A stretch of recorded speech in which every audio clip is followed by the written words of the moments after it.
Good morning, magandang buhay sa ating lahat. Today's video, gawa lang tayo ng video kasi nalalapit na yung birthday ko. Parang kailan lang ini-imagine ko na paano kaya pag naging lola na ako, ano kaya yung itsura ko. Ay ito yan. Lola na ako, ganyan pa rin yung itsura ko. Parang hindi naman nagbago yung katawan ko, yung health ko medyo may problema na kaunti, pero kailangan nating mag-focus sa health natin. Wag nating abusuhin yung health natin para kahit papaano umabot tayo sa apo natin, sa ating apo. Oh, taro, diba? Parang kailan lang, teenager pa ako, diba? Parang kailan lang, ang bilis talaga ng panahon. Hindi ko akalain na yung edad ko na ganito may apo na. Kasi bata pa nga tayo nag-asawa, hindi man naging maganda yung buhay may asawa natin, at least kahit papaano napalaki natin ng tama yung mga anak natin. Napag-aral natin, ang importante napag-aral natin yung ating mga anak. Napagtapos at napalaki naman natin ng tama, na may respeto at may takot sa Diyos.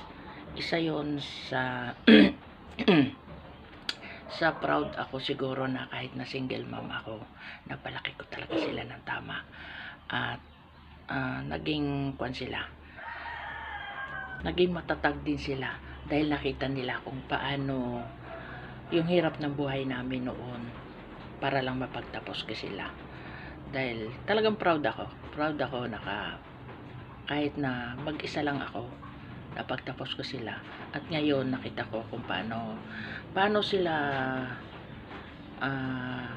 nagkakaroon ng pamilya na matatag, at masasabi ko rin na kahit papaano stable na sila.